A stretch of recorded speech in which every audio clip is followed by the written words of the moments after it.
Good morning. I'm Dr. Joey Bacot, and this morning, part of what we will be discussing is a review of the history and physical exam. Um, I will just be covering the more important points, and for further um, review of this topic, you can refer to your Bates.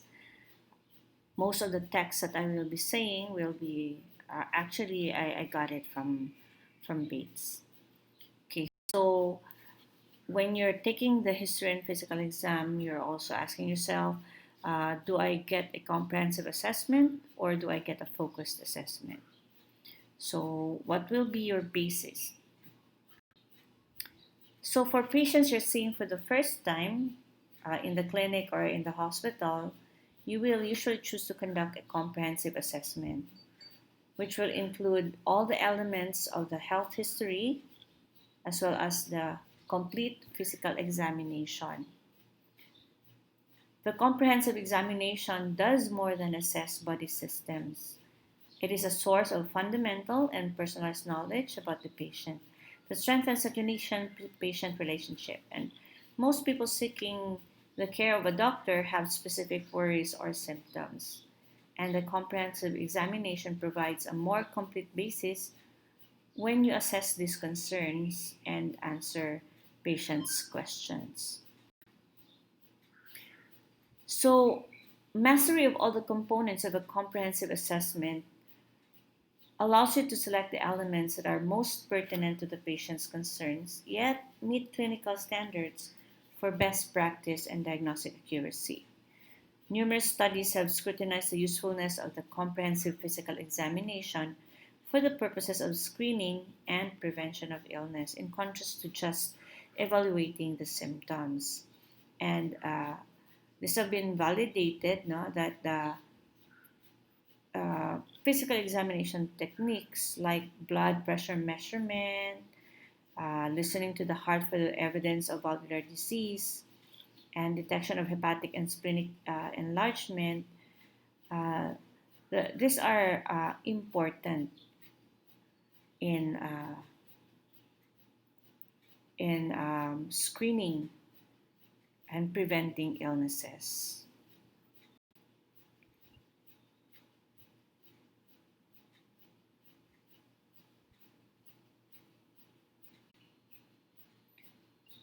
Knowing the differences between subjective and objective data can be helpful in clustering patient information.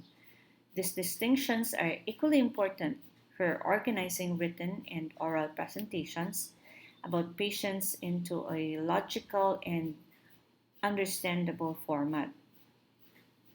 Subjective data is what the patient tells you, and therefore it covers information from the chief complaint through the review of systems. On the other hand, objective data is what you detect during the examination, and therefore these are the findings that you gather during physical examination.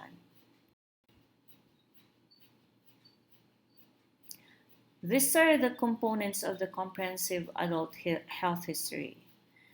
And when you gather the history, you usually follow this sequence.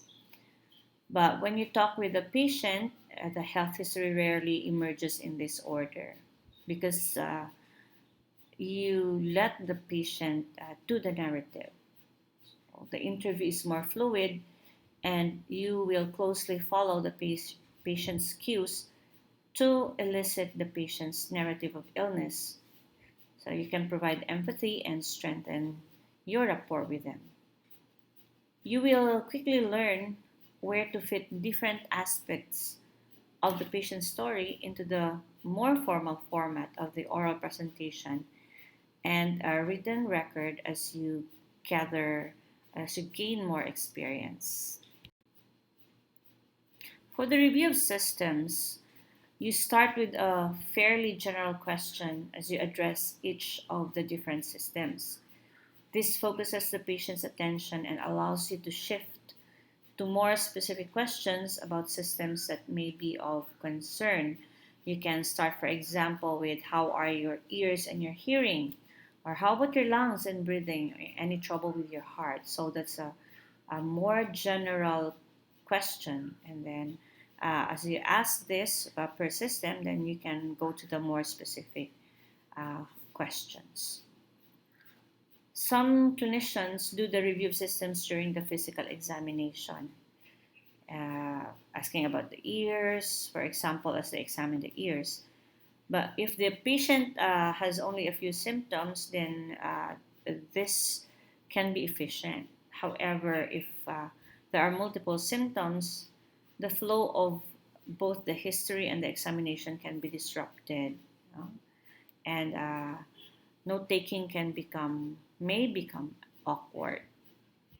So the purpose of the review of systems is to uncover problems that the patient has overlooked, particularly in areas unrelated to the present illness.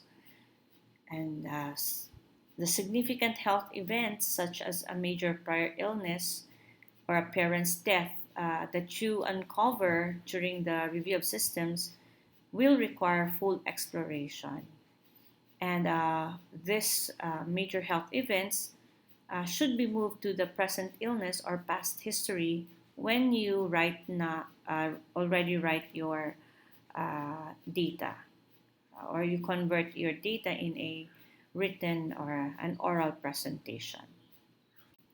Basically, the review of systems um, is made up of yes or no questions. And a standard series of these questions are listed in Bates. As you gain experience, the yes or no questions will take no more than several minutes. But for now, it's really quite lengthy. For each regional system, you will ask, "Have you ever had any?" And when you convert it in Bisaya, you say, "Naa baka ing ani?" No, naa baka ing ani? Kani adto. However, once you get a yes, you need to explore further on that item. Examples listed here, like these are examples in base, not like, do you have recent weight change? Have you ever had any fever? Have you ever had any headache, fatigue, cough, asthma, bronchitis, pneumonia? And I think if you will be asked this, I'm sure at one point or another you had fever, you had headache, you experienced cough, or you experienced fatigue, probably bronchitis, or probably a weight change. Okay, so that is not really very helpful.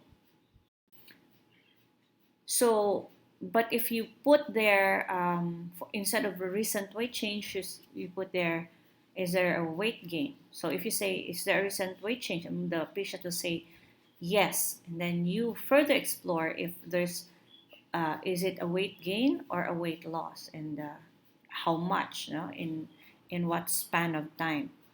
And for the fever, you probably would say, do you have recurrent fever? Okay, if they say yes to fever, or if they said yes to headache, you can probably ask chronic headache. Or if it's fatigue, then you have chronic fatigue or easy fatigability. I usually just go directly to chronic headache or recurrent fever, because these are more relevant than just asking if they have fever or they have headache. Okay? Another example is cough. Probably ask if they have chronic cough, or if it's dry or productive. You also notice that some of the questions in the yes or no questions in the ROS pertains to diagnosis like asthma, bronchitis, pneumonia, tuberculosis. So remember that a significant health events such as a major prior illness or a parent's death require full exploration. So the review of systems is supposed to help you uncover problems that the patient has overlooked, particularly in areas unrelated to the present illness.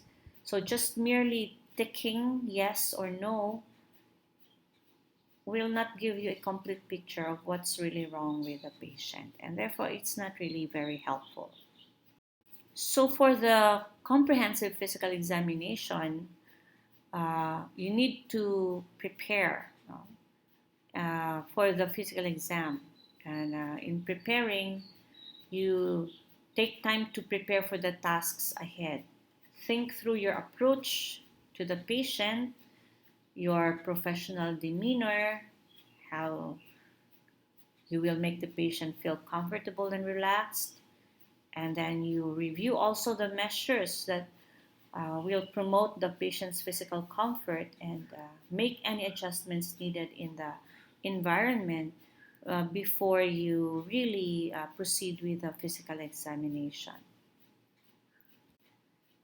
So, most patients view the physical examination with some anxiety, and they feel vulnerable, physically exposed, and apprehensive about possible pain, and probably or most likely uneasy about what the clinician may find. At the same time, they will appreciate your concern about their problems and will respond to your attention.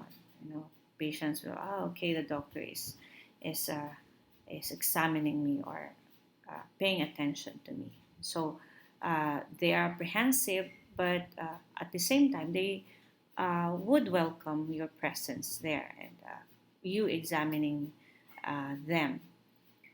Okay, so with this in mind, the skillful clinician is actually thorough without wasting time, systematic without being rigid, gentle yet not afraid to cause discomfort should this be required. The skillful clinician examines each region of the body and at the same time senses the whole patient,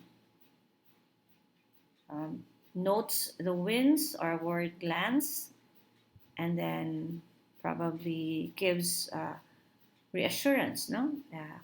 Calms the patients and explains if the need arises. So, since you are not the patient's primary caregiver and your views may be conflicting or wrong, as students, you don't know any better yet, then you should avoid interpreting your findings. You can give reassurance, but uh, um, do not give an interpretation of your findings. Probably you can just say your finding, but do not interpret it. If the patient has specific concerns, you discuss them with your teachers first before providing reassurance. Um, at times, you may discover abnormalities such as an ominous mass or a deep oozing ulcer. You should avoid always avoid showing distaste, alarm, or other negative reactions because this will also alarm the patient or make the patient embarrassed, no? Especially if their foot is like very smelly, and you would show it in your face, and that would cause embarrassment on the part of the patient. Your access to the patient's body is a unique and time honored privilege of your role as a doctor when you become one, of course. And more so as a student, it is a privilege when you get to examine a patient. Showing concern for privacy and patient modesty must be ingrained in your professional behaviors. That's why I'm putting emphasis on that here. These attributes help the patient feel respected and at ease. So, what can you do? Be sure to close nearby doors and draw the curtains in the hospital or examining room before um, starting with examination. Wash your hands carefully each time you examine a patient. Your goal is to visualize one area of the body at a time. Therefore, you need to learn the art of draping. This preserves the patient's modesty and helps you to focus on the area being examined. So, for a more detailed explanation of how you proceed with draping, you just refer to your PATES book. To help the patient prepare for potentially awkward segments of the examination, you briefly describe your plans before starting. As you proceed with the examination, keep the patient informed, especially when you anticipate embarrassment or discomfort. Just like when you're checking for the femoral pulse or you're examining the breast. Try to gauge whether the patient wants to know about any of your findings. You can see that in their expression, or maybe they will say, unsa di ay na do, unsa di ay do ka na. No? So, is the patient curious about the lung findings or your method for assessing the liver or spleen? So be sensitive about that. Make sure your instructions to the patient at each step in the examination are courteous and clear. For example, I would like to examine your heart now, so please lie down. When you have completed the examination, make sure the patient is comfortable and rearrange the immediate environment to the patient's satisfaction. Do not just leave, no, and just leave the patient uh, as is. Make sure that the patient is comfortable. Like you lower the bed to avoid risk of falls, or you raise the bed railings, if needed. And as you leave, you wash your hands, you clean your equipment, and dispose of any waste materials. The key to a thorough and accurate physical examination is developing a systematic sequence of examination. Organize your comprehensive or focused examination around three goals. In general, move from head to toe and avoid examining the patient's feet, for example, before checking the face or the mouth. Often you will need to examine a patient at bed rest, especially in the bed, or if the patient is unable to sit as directed, um, or stand. This often dictates changes in your sequence of examination. Do not, although you have a plan, but you assess the patient on what will be most comfortable for him or her. So the general goals include maximizing patient's comfort, avoiding unnecessary changes in position, and enhancing clinical efficiency. For the rest of the physical examination techniques that you need to review, you just refer to your beats. But keep in mind all these key concepts and principles that I shared with you this morning in this lecture. For further questions, I will entertain your questions later in the Q&A forum, Q&A meeting later. Thank you.